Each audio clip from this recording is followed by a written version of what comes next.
Bonjour à tous et bienvenue. Aujourd'hui, je suis avec Sylvie Casabella, qui est psychanalyste et que vous avez pu retrouver cette semaine 2 fois en live sur mon Instagram Jeanne Tergemina. On a pu parler de mindset, mais surtout de comment s'offrir un mindset de gagnant, notamment durant cette période de confinement. Donc, bonjour, rebonjour Sylvie. Comment est-ce que tu vas aujourd'hui? Bonjour Jeanne, je vais très bien, c'est toujours un plaisir de parler avec toi. Alors, on a décidé de faire des lives, mais il a été compliqué pour nous de l'enregistrer derrière et de pouvoir vous donner un replay. Donc, on a décidé de passer sur un autre format et plus court d'ailleurs, plus condensé, pour vous permettre de donner des informations, pour vous donner du contenu, savoir ce qu'est un mindset et changer sa vie. Et à l'issue de cette formation, certainement qu'on vous proposera une masterclass en fonction de la demande derrière pour pouvoir approfondir encore plus ce sujet avec vous. Voilà. Alors, la première question qu'on se pose, c'est qu'est-ce qu'un mindset? Oui, et c'est une question importante parce que même si aujourd'hui et dans les milieux avertis, tout le monde sait ce que c'est qu'un mindset, c'est pas le cas partout. Et c'est une question qui m'a été posée aussi quand j'ai dit que j'allais faire cette vidéo. Donc un mindset, c'est simplement un état d'esprit. On pourrait donner comme équivalent une mentalité. Et c'est très très important parce que selon cette mentalité, selon cet état d'esprit, bien évidemment, notre action va en découler. D'ailleurs, il y a un poète, Rilke, qui disait une chose que je trouve, moi, vraiment très, très juste par rapport au mindset et au mindset de gagnant. Il disait, pour jouir d'une vie heureuse et accomplie, la clé est l'état d'esprit. Donc, autrement dit, il y a la vie heureuse, certes, mais il n'y a pas que heureuse, il y a aussi accomplie. Donc, dans accomplir, il y a l'idée de faire. Et c'est vrai que pour avoir une vie accomplie, il faut être, il y a à être, c'est déjà le fondement, c'est vrai, mais ça ne suffit pas. Après, l'enjeu, c'est aussi de faire à partir de qui je suis, et puis donc de réaliser pour me réaliser. En fait, c'est ça un mindset de gagnant. C'est être gagnant de soi avec soi. C'est bien pour ça que personne d'autre que nous-mêmes pourra nous l'offrir. C'est pour ça que s'offrir, c'est une forme qui renvoie à la personne elle-même. Ce n'est pas quelqu'un qui nous l'offre, c'est bien nous qui nous l'offrons. Et personne d'autre ne peut nous l'offrir. On le voit bien, parce que même quand dans la vie de tous les jours, on essaye d'encourager les gens à faire des choses, etc. Si ça ne part pas d'eux-mêmes, ça ne fonctionne pas. Donc, il y a vraiment quelque chose qui fonctionne de l'intérieur, qui part de l'intérieur. Et c'est parce que cet impulse part de l'intérieur, on va pouvoir générer de l'abondance, et de l'abondance dedans d'abord, de l'abondance dehors, et surtout sans se fatiguer. Puisque celui qui se fatigue, c'est celui qui n'est pas sur un mindset de gagnant, même s'il en a l'impression.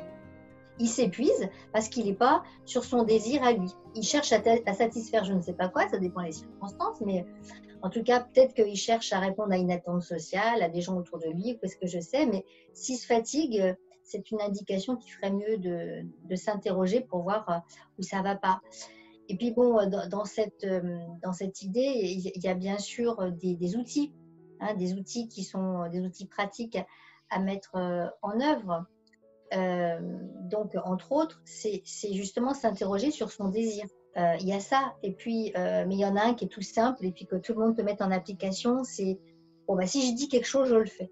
Et si je le fais, autrement dit, je dis ce que je fais, puis je fais ce que j'ai dit. Parce que sinon, on vient s'invalider tout seul et on se met en échec tout seul. Donc, c'est pour ça qu'il vaut mieux réfléchir un petit peu avant pour dire, voilà, je fais ça.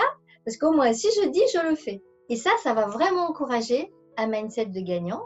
Et en sens inverse, il y a des pièges à éviter. Donc, si par exemple, essentiellement, on vient chercher cette confiance à l'extérieur. Parce qu'à ce moment-là, on va imaginer que notre confiance dépend de l'autre. Et si c'est ça, ça va être extrêmement fragile. Alors que la confiance, elle se fonde sur une sécurité, et la sécurité, elle est à l'intérieur. Voilà. Donc ça dépend vraiment du regard qu'on a, à ne pas hésiter, même parfois, à se dire, là, tel objectif, par exemple, pour tout de suite, c'est pas possible, mais un peu plus tard, ça sera possible. D'où l'intérêt des business plans, par exemple, qui sont formidables pour ça, parce que ça permet à chacun d'établir des étapes pour ne pas se mettre en échec.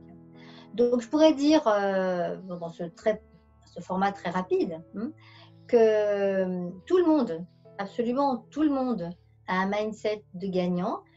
L'essentiel, c'est de l'avoir, de le découvrir d'abord, et puis ensuite de l'avoir en toutes circonstances. C'est-à-dire que de découvrir qu'on a tous quelque part un désir qui fait notre différence, et c'est de ce côté-là qu'il faut aller chercher. Et l'avoir en toutes circonstances, c'est aussi accepter, parce que ça serait l'un des pièges à éviter justement. Donc ne pas se laisser embarquer à la moindre difficulté. Une difficulté, c'est normal. C'est normal d'en rencontrer. En revanche, s'il y en a trop et que ça se transforme vraiment en souffrance, là, il y a vraiment lieu de ne pas continuer dans une certaine voie, de venir la réinterroger. Hein. Mais en revanche, avoir un mindset de gagnant, c'est aussi capacitaire à se dire, la plupart du temps, hein, bon, ben voilà, là, j'ai les ressources. Par exemple, là, tout de suite, j'éprouve du déplaisir face à une situation parce qu'elle n'est pas comme je voudrais, mais c'est pas grave parce que je sais qu'il va y avoir un retour du plaisir un peu plus tard. Et c'est comme ça pour tout le monde. On a tous dans notre vie, on fait cette expérience-là.